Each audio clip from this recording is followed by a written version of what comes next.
just talk about the excitement about finally breaking ground and demolition at the same time.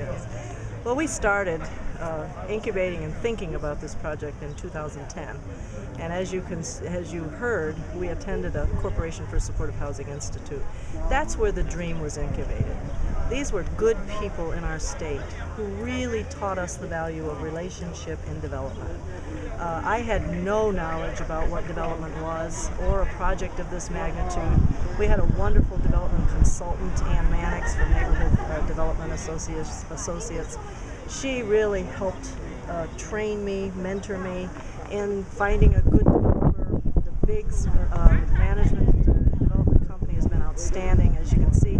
This is a project, and the reason I'm so excited about it is not only, it's for our youth. As we said in the ending remarks, our youth didn't create it and they can't fix it, but together we can. Together we can come alongside. So this project really represents good people who are very expert in their field.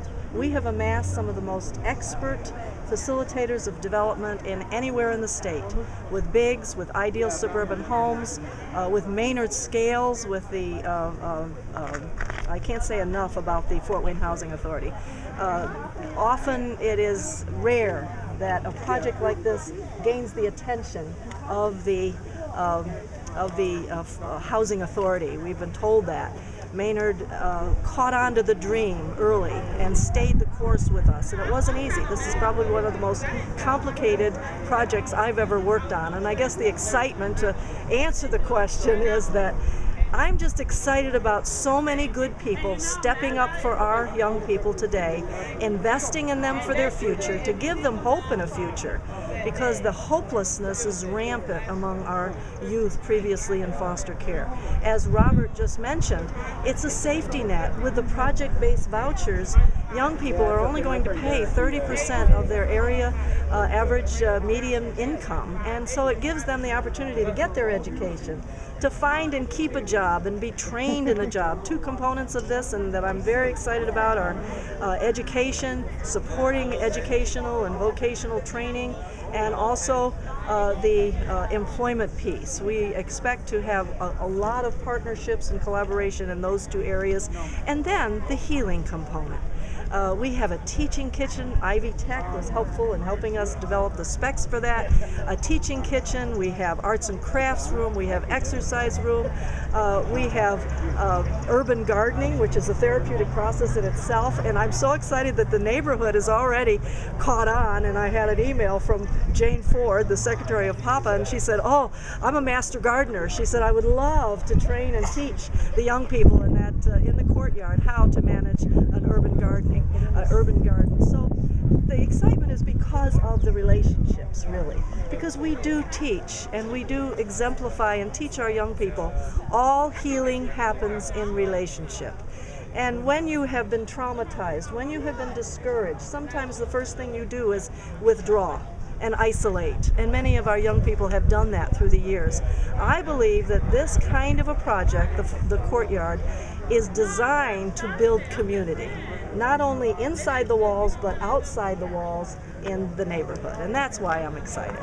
You said this is really like a first for you, for the organization. Mm-hmm. Yes. So what made you really realize there's a need for this? We need this in our community.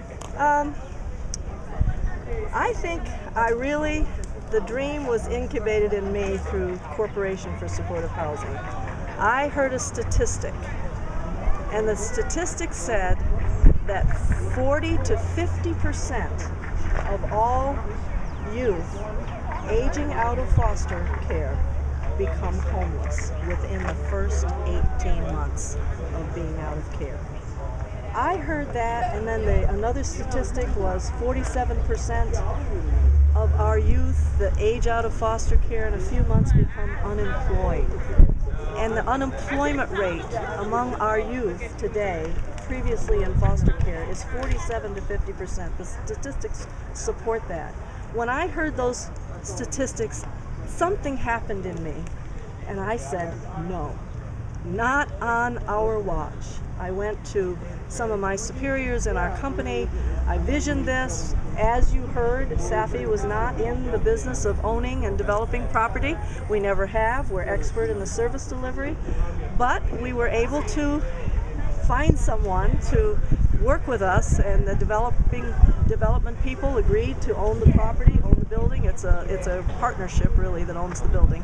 So with that, I mean, that was really what did it for me. I began to study some of the statistics, and you know, sometimes when you're so close to working with young people, and our business has been foster care. We have not. This is the first project of any of this kind that we have ever done with aging out or youth previously in foster care. But I believe that this will be a template. In fact, we are looking for this to be a template that we can take it across the nation.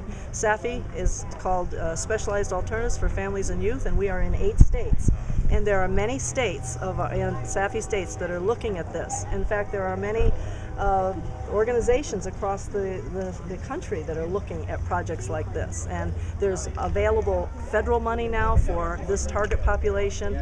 We're beginning to address homelessness prevention rather than just address the problem. We want to solve the problem. Good deal. Thank you, Donna. Appreciate it.